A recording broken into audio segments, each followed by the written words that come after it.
Hi, it is the 7th of July. No, it's not. It's the 12th of July. I read it wrong. My hair looks horrendous. I'm sorry about that. Due to the fact that Kate Daniel Smith and Duncan was actually threatened by Kate not to give me money, and so was I'm in a shelter in Mississauga. I have been looking for rooms, and I have been doing work at the Long Branch Library looking for a job. And Melanie Regato has decided to put on a wig and go run around naked at Runnymede subway station. I'm very surprised actually that she can actually get down there. But anyway, she'll probably take us a lift. Why am I at a shelter? I had actually had refused and said, no, I'm never going to be at a shelter.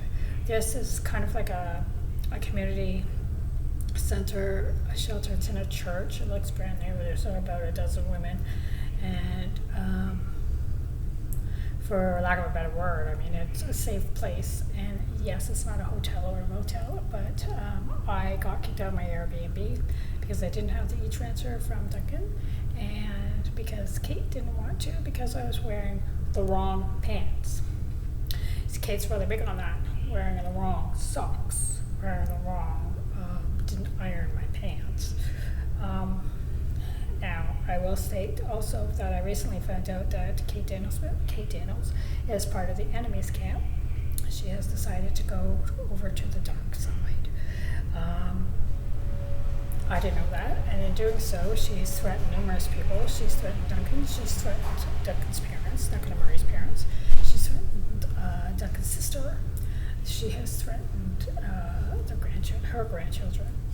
She has threatened Lara and Jasmine, who, by the way, was brought into the office last night, and they had threatened James and Natalie Gimage, and they were told that they had to be bathed in pig's blood, and they had to report for betting schedules. Melanie Regato will go around saying I'm her friend. I'm not her friend.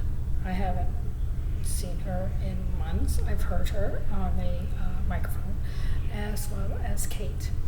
I would like to state that I was also charged with trespassing at the Airbnb property from Peel Regional Police, because the individual who runs the Airbnb, who didn't answer for the fact that I wanted to have a contract there for the rest of the summer, or also did not answer the fact, basically one of my things, I asked them to hold on to my things because I went to the hospital.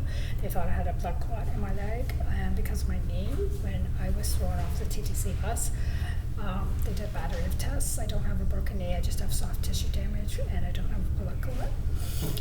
I saw a vascular surgeon. I have seen I was also very weak, and this individual at the Airbnb at 1409 Goldmore Drive, if you ever want to book an Airbnb, don't go there. He has my things, and the police officers were kind enough to bring him to a shelter.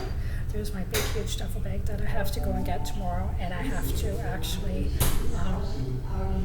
bring it on the bus. I have to duct tape it and then bring it on the bus because I don't have taxi cab money. Now, I was under the impression that they will give you taxi cab money because now I'm considered homeless.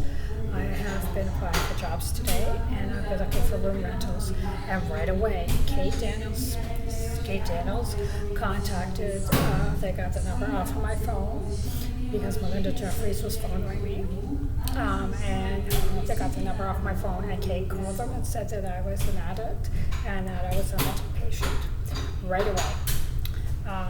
Person there stated that, I guess, was on the phone. I said, well, I don't even know who she is, and I have no problem, like, why are you calling and why are you doing that?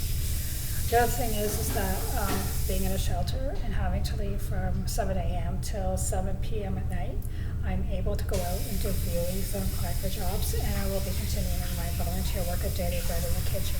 Only 3 days a week because I have to wait until my knee settles down.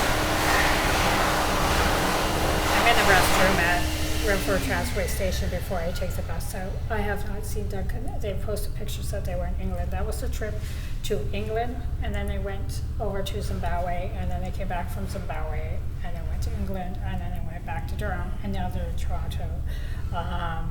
I don't wear the necklace because we had a conversation in which he said we had an argument, and I said, fine, release me, F-U-C-K-U, and I tore it off my neck, and it's broken in half because of Jessica threatening him and Kate threatening him. And I said, you give each a piece and say you broke us.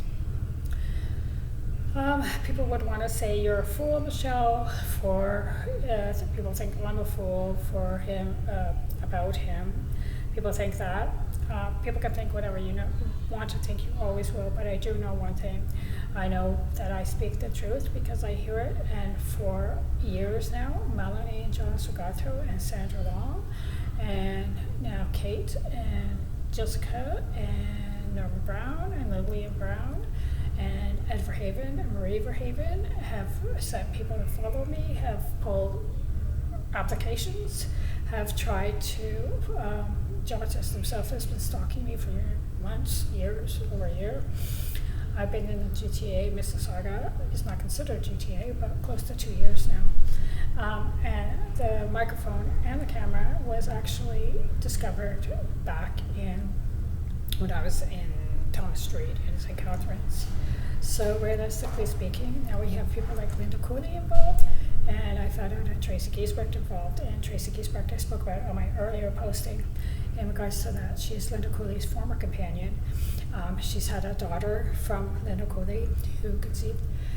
She's also going around telling people in St. Catharines that I am an addict, I am a dealer, and I have a mental issue. I guess they base it on the fact that, like Ash did, Ash called the Airbnb and said that I was peddling, once again, her big word, peddling. People think that because you pick up and you move and you leave what I did not have. People say I had a life in St. Catharines, and I say name 3 people who will take me in indefinitely. I'll name you 3 people who would show up to me on a regular basis. And what did I have there? I had Linda Clausen, Jay McQuiggan will come in on occasion, but that was basically to get information from Ed was paying her. And then basically my big thing, my whole big week was Monday rest, Tuesday go to the library, Wednesday bake, Thursday if I had money, laundry, Friday get ready for, Saturday was clean and get ready for church, Sunday was church. And that was my life. That was my whole life. Now let me describe to you my days before being in a shelter. Get up at around 5:30, shower, get ready, get changed, head over to Daily Bread, 3 days a week. At the time I was also, in the beginning when I moved to Etobicoke, I would get up and I would actually get ready, and I would do my REMEC before George Sugato and Dallas Winston hacked into my computer, and when I tried to do my certifications, they changed all my answers. I got my accident and sickness certification, but I would have breakfast and then I would walk down to Mimico Library and I would do my REMEC there, which is my insurance agent course. And then I got involved in wanting to go to a church, but Murray and Sandra and Ash contacted Queensway Church, said I was a danger to the community, and Melanie Regato went and ran around naked. And then Duncan said, get involved in your community, volunteer, and I was supposed to leave in April, so I got involved at Daily Bread, and I volunteered at Daily Bread. I have a community at Daily Bread. I have friends at Daily Bread. My Nigerian nieces and nephews have moved to North York. That's my family.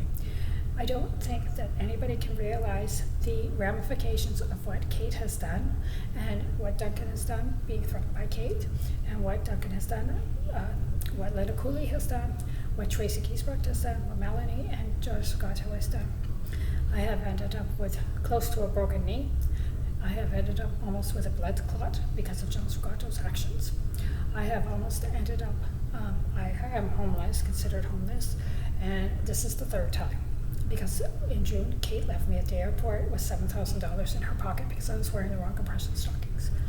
The ramifications of Melanie running around naked in Terminal 1, as well as the ramifications of Kate not giving me my money.